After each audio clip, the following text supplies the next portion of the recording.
Hello students, आज हम start करने वाले हैं एक नया चैप्टर डाइजेशन एंड एब्जॉर्प्शन।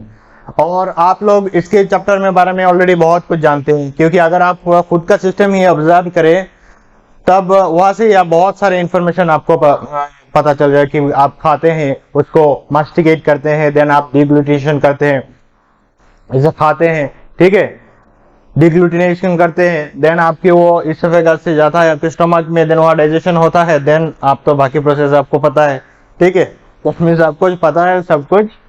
और ये इम्पोर्टेंट, बहुत ज़्यादा इम्पोर्टेंट है चैप्टर, बहुत ज़्यादा इजी है क्योंकि आपको ऑलरेडी सब कुछ पता है और आपकी सिस्टम के साथ रिलेट करता है सब कुछ, इसलिए आपको सब कुछ पता है और बहुत ही इंटरेस्टिंग चैप्टर है, ठीक है, और सीखने में भी इजी होगा। इसलिए आप थोड़ा एफर्ट लगाएंगे ताकि एक भी क्वेश्चन मिस ना हो, कुछ भी कंफ्यूजन ना रहे चैप्टर में, ठीक है। और बहुत ज्यादा इंपॉर्टेंट देखिए, 22 में तो 4 क्वेश्चन आया था, ठीक है, 21 में 2, देन 2022 में 4, 19 में 2, 18 में 2, 17 में 3, 16 में 1, 15 में 4, देखिए, देन 14 में 2, 13 में 1, 12 में 2, देखिए 15 में 4 क्वेश्चन आया था, ठीक है। यहाँ पे 2020 में भी 4 क्वेश्चन आया था, 2020 में भी 4 क्वेश्चन आया था, ठीक है। तो अगर आप जब दें तो अगर फिर से 4 क्वेश्चन आ जाए तो कितना वेटेज रखता है, यहाँ पर आपका आ जाता है 16 मार्क्स, सिर्फ एक ही चैप्टर से, ठीक है। तो इसलिए आपको इस चैप्टर को बहुत ज्यादा इंपॉर्टेंस देंगे। उसके पहले एक साइंटिस्ट के बारे में आप जान लीजिए, ये आपका बुक का है क्या, अल्फोंसो कॉर्टी। अब अल्फोंसो कॉर्टी ये किस लिए इंपॉर्टेंट है, एक ऑर्गन है, ऑर्गन जिसका नाम है ऑर्गन ऑफ कॉर्टी, इनके नाम से ही लाया गया है कि ऑर्गन ऑफ कॉर्टी। और ऑर्गन ऑफ कॉर्टी कहाँ पर रहता है, आपकी कान के अंदर, एआर के अंदर, ठीक है। एआर के अंदर एक स्ट्रक्चर रहता है जिसको कहा जाता है कोक्लिया। क्या कहा जाता है, कोक्लिया। और कोक्लिया के अंदर एक बेसिलर मेम्ब्रेन होता है, आप आगे जाके पढ़ेंगे, ठीक है। और यार जब पढ़ेंगे तब पढ़ेंगे कि बेसिलर एक मेम्ब्रेन होता है जिसको कहा जाता है बेसिलर मेम्ब्रेन। और बेसिलर मेम्ब्रेन रहता है कोक्लिया के अंदर, बेसिलर मेम्ब्रेन कोक्लिया के अंदर रहता है। और ये बेसिलर मेम्ब्रेन के ऊपर रहता है आपका ऑर्गन ऑफ कॉर्टी, जिनमें रहता है हेयर सेल्स। क्या रहते हैं, हेयर सेल्स। उस चैप्टर में आप सब कुछ पता चलेगा आपको कि हेयर सेल्स कैसे रहता है, बेसिलर मेम्ब्रेन कैसा है, कोक्लिया क्या है, ठीक है। आप बस यह में उतना पता रखिए कि ऑर्गन ऑफ कॉर्टी डिस्कवर किया था और अल्फोंसो कॉर्टी ने, ठीक है। और अल्फोंसो कॉर्टी एक इटालियन एनाटॉमिस्ट थे, ठीक है। उनका जन्म 1822 में हुआ था, ठीक है। उन्होंने साइंटिफिक करियर स्टार्ट किया था starting the cardiovascular system of reptiles, ठीक है, कार्डियोवास्कुलर सिस्टम रेप्टाइल्स। और स्टार्टिंग उन्होंने अपना करियर स्टार्ट किया था starting cardiovascular system of reptiles. Then उन्होंने स्टार्ट किया कि मैमेलियन अटेंशन की, मैमेलियन ऑडिटरी सिस्टम को लेकर उन्होंने स्टडी किया, ठीक है। एंड 1851 में ही publish the paper describing the structure located on the basilar membrane, जिसको ऑर्गन ऑफ कॉर्टी नाम दिया गया, ठीक है। तो ये यहाँ से बहुत सारे चीजें इंपॉर्टेंट है कि वो क्वेश्चन राइट या रॉन्ग ऐसे स्टेटमेंट पे भी दे सकती है, या फिर आपको ऑप्शन चूज करना है कि ये विकी की कब उन्होंने पब्लिश किया था, ठीक है, ये paper describing the organ of कॉर्टी, या फिर कौन से स्ट्रक्चर उन्होंने डिस्क्राइब किया था, या फिर उनका डेथ कब हुआ था, बॉन्ड कब, कुछ भी हो सकता है। आपको सब कुछ पता होना, एक एक वर्ड एनसीईआरटी बुक का एक एक वर्ड आपको पता होना चाहिए, ठीक है, एक एक वर्ड आपको पता होना चाहिए। तो इनके बारे में आप बेटर ये होगा कि आप कॉपी में लिख लीजिए, ऐसे पॉइंट वाइज, ऐसे हम आपको पता चल गया अभी तक कि हम कैसे पढ़ाते हैं, ठीक है।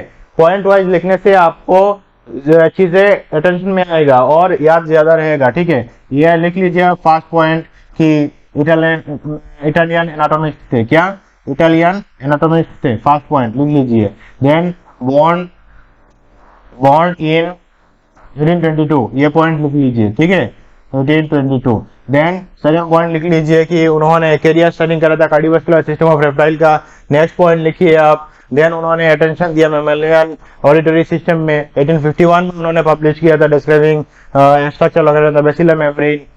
ऑफ द ऑर्गन ऑफ कोटी। आप आगे जाके जब ऑर्गन ऑफ कोटी पढ़ेंगे यार के अंदर, तब ज्यादा याद रहेगा ऑर्गन ऑफ कोटी के बारे में आप ज्यादा जानेंगे, ठीक है। देन हम आते हैं मेन चैप्टर आपका डाइजेशन एब्जॉर्प्शन। ये है आपका चैप्टर का जो फ्लो चार्ट है, जो आपका रोड मैप है, क्या क्या पढ़ने वाले हैं आप इस चैप्टर में, ठीक है। तो डाइजेशन एंड एब्जॉर्प्शन इस चैप्टर में सबसे पहले हम देखेंगे डाइजेस्टिव सिस्टम। जो हमारा डाइजेस्टिव सिस्टम है, तो डाइजेस्टिव सिस्टम दो चीजों से बना हुआ होता है। एक है आपका एलिमेंटरी कैनल। अब क्या है ये एलिमेंटरी कैनल, सब कुछ आपको पता है। माउथ से लेकर एनस तक, माउथ से लेकर एनस तक ये जो पूरा सिस्टम है, इसको क्या कहा जाता है? एलिमेंटरी कैनल कहा जाता है। क्या कहा जाता है? Alimentary canal. आप कह रहे होंगे सर थोड़ा आसान भाषा में बताइए। तो अगर मैं आपको आसान भाषा में बताऊं तो क्या होगा कि मुंह से लेकर पिछवाड़ा तक, मुंह से लेकर पिछवाड़ा तक पूरा स्ट्रक्चर क्या है? एलिमेंटरी कैनल है। अब हो गया ना आसान भाषा में। और इस पूरे मुंह से लेकर पिछवाड़ा तक पूरे स्ट्रक्चर में अलग अलग जगहों में कुछ ग्लैंड्स होते हैं, ग्लैंड्स होते हैं। और आपको पता है कि ग्लैंड्स दो तरीके के होते हैं, ग्लैंड्स, ठीक है। ग्लैंड्स दो तरीके की होते हैं, क्या? एक्सोक्राइन एंड एंडोक्राइन, ठीक है। Endocrine and exocrine, exocrine and endocrine. तो एंडोक्राइन ग्लैंड्स के बारे में आप पढ़ेंगे केमिकल कोऑर्डिनेशन चैप्टर में, चैप्टर नंबर 22 में। और उस चैप्टर में हम पढ़ेंगे एंडोक्राइन ग्लैंड्स के बारे में, जो हार्मोन सिक्रेट करते हैं। और एक्सोक्राइन ग्लैंड्स क्या सिक्रेट करते हैं? एंजाइम्स, ठीक है। एक्सोक्राइन ग्लैंड्स एंजाइम सिक्रेट करते हैं। और जितने भी डाइजेस्टिव ग्लैंड्स हैं सब क्या है? एक्सोक्राइन ग्लैंड्स है, ठीक है। जितने भी डाइजेस्टिव ग्लैंड्स है सारे क्या है? एक्सोक्राइन ग्लैंड्स है, ठीक है। तो देखिए ये पूरा डाइजेस्टिव सिस्टम जो एक्सोक्राइन ग्लैंड्स है, ये कहीं अलग जगह में नहीं होता है, वो आप आगे जाके स्टेप बाय स्टेप देखेंगे। जो ये माउथ से लेकर आपका ये हो गया, देन ये माउथ हो गया, ठीक है।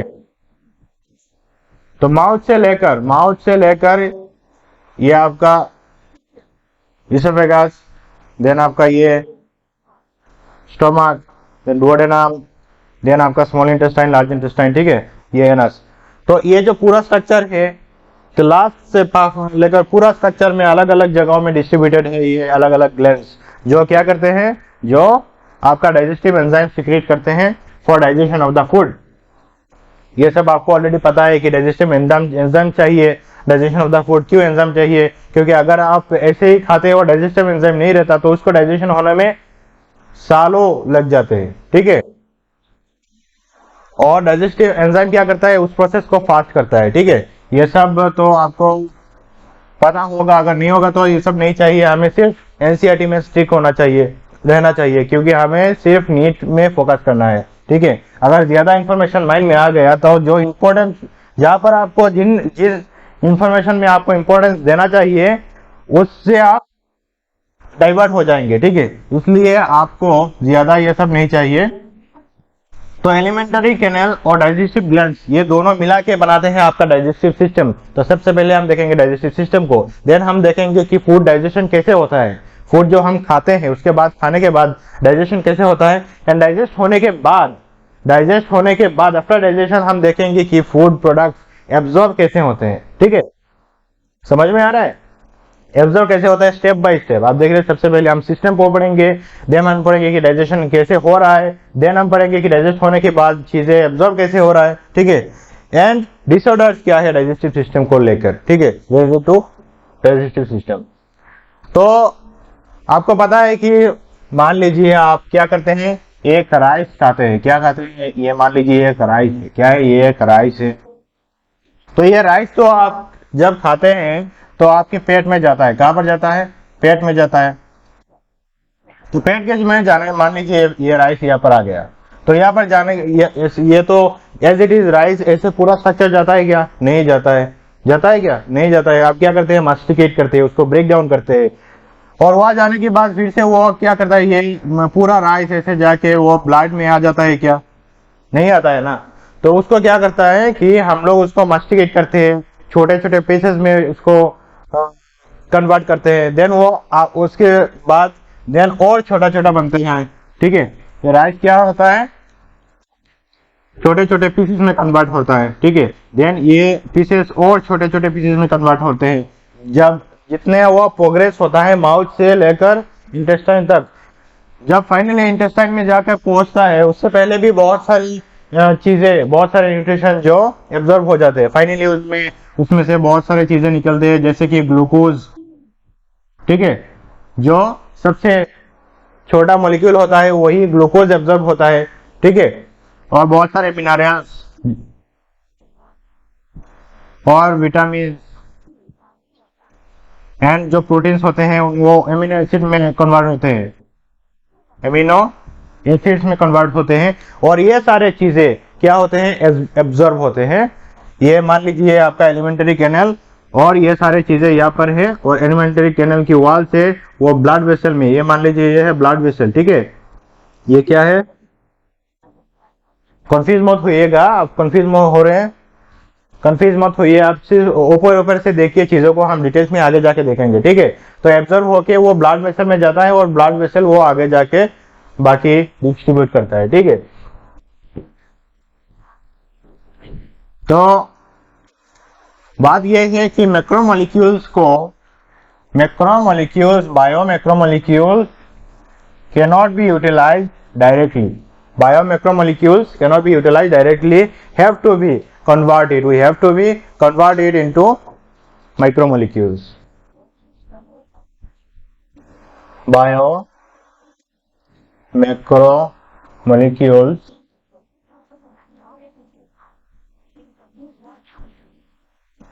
can be utilized by our body directly.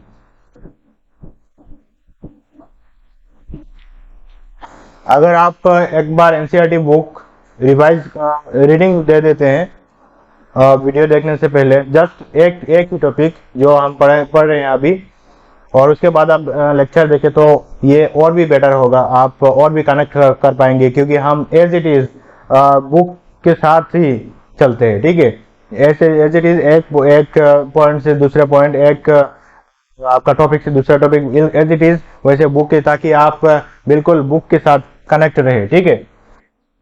तो biomacromolecules cannot be utilised by our body directly, we have to be converted into macromolecules, we have to be converted into macromolecules, have to B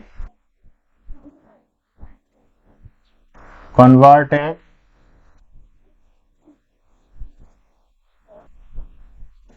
into simple substances, ठीक है, simple substances in the digestive system. Digestive system के अंदर ही हमें क्या करना पड़ेगा, ये जो बायोमैक्रोमोलिक्यूल्स होते हैं इनको सिंपल सब्सटेंस में, माइक्रोमोलिक्यूल्स में कन्वर्ट करना पड़ेगा, और उसके बाद उसको एब्जॉर्ब करना पड़ेगा, ठीक है। तो डाइजेशन अल्टीमेटली यहाँ पर देखिए, digestion the process of conversion complex food substances to simple absorbable form is called digestion. क्या कि कॉम्प्लेक्स फूड को, कॉम्प्लेक्स सब्सटेंस को क्या किसमें कन्वर्ट करना है, सिंपल में। This is the digestion. Digestion क्या है कि कॉम्प्लेक्स फूड सब्सटेंस को सिंपल फूड सब्सटेंस में कन्वर्ट करना, यही है आपका डाइजेशन। तो digestion is carried out by our digestive system, वो तो आपको पता ही है ऑलरेडी कि डाइजेस्टिव सिस्टम ही क्या करता है, पूरा डाइजेशन का प्रोसेस कंप्लीट करता है। और दो तरह की करता है, एक है आपका मैकेनिकल, दूसरा है आपका बायोकेमिकल। अब मैकेनिकल क्या, मैकेनिकल जैसे कि आप मास्टिकेट करते हैं, ठीक है, मैं आपको दिखाता हूँ, रुकिए, ठीक है, ये है डेट्स, तो मैं इसको खाता हूँ, आपको दिखाता हूँ पूरा प्रोसेस कैसे होता है, और मैं भी थोड़ा एनर्जी ले लेता हूँ, ठीक है। अगर आप भी खाना चाहते हो तो खा लीजिए, थोड़ा एक ले आइए, कुछ मम्मी को जाके बोलिए कि सर तो खा रहे हैं, मुझे भी कुछ दे दो। मैं क्या कर रहा हूँ, मास्टिकेट कर रहा हूँ इसको, ठीक है, इसको ब्रेक डाउन कर रहा हूँ, ठीक है। आगे जाके हम दिखेंगे कि सलाइवा निकल रहा है, सलाइवा में म्यूकस होते हैं, तो उसको स्लिपरी बना रहा है, वोलस में कन्वर्ट कर रहा है, देन हम इसको क्या करते हैं, डीग्लूटिनेट करते हैं, दैट मीन्स निगलते हैं इसको, ठीक है, निगलते हैं। मैं क्या कर रहा हूँ, देखिए मेरा ट्रेकिया की मूवमेंट देखिए, ठीक है। जा किस तरफ, आगे जाके हम देखेंगे कि इसोफेगस से माउथ से कहा गया फेरिंग्स में, देन आगे इसोफेगस में। और जब ये सारे क्या है, ये सारे हैं मैकेनिकल प्रोसेस, ठीक है। पहले मैंने मास्टिकेट किया, देन डिग्लूटिनेट किया, ठीक है, निकल लिया, और उसके बाद वो फेरिंग्स में गया, फेरिंग्स में जाके वो कहाँ पर गया, इसोफेगस में। अब इसोफेगस में जाने के बाद होता क्या है, देखिए इसोफेगस ऐसे होलो, ऐसे पाइप की तरह नहीं रहता है कि पूरा खुला हुआ है, ठीक है। ऐसे पूरा खुला हुआ पाइप नहीं रहता है कि मैंने यहाँ पर डाला और डालते ही वो फूड सब्सटेंस पटक के यहाँ चला गया, ऐसा नहीं होता है। वो ऐसे क्लोज रहता है, ऐसे क्लोज रहता है, जो क्या करता है, जब फूड सब्सटेंस यहाँ पर जाता है तब फूड सब्सटेंस इसको प्रेशर देता है और थोड़ा खोलता है। जैसे कि मान लीजिए ये है आपका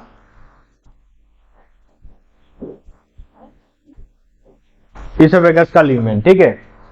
आपने जब थोड़ा एक सब्सटेंस यहाँ पर डाला तो ये जो जगह है, ये क्या हो गया, ये जो स्पेस है, ये थोड़ा इसका साइज इंक्रीज हो गया, ठीक है। इसका साइज थोड़ा यहाँ पर, और फूड बोलस कहां पर आ गया, यहाँ पर। देन फिर से क्या होगा कि ये फूड बोलस थोड़ा नीचे जाएगा, ये जो ऊपर वाला पर्सन है, ये क्या करेगी, इस फूड बोलस को प्रेशर देगी, फूड बोलस को क्या करेगी, नीचे की तरफ प्रेस करेगी, ठीक है। इसको कहते हैं पेरिस्टाल्टिक मूवमेंट, ठीक है। ये ऊपर का जो पर्सन है, ये फूड बोलस को, नीचे जो फूड बोलस है, इसको प्रेशर करेगी, प्रेस करेगी, ठीक है। प्रेस करने की वजह से, ड्यू टू द प्रेसिंग, वो फूड बोलस और थोड़ा नीचे आएगी, ठीक है, थोड़ा और नीचे आएगी,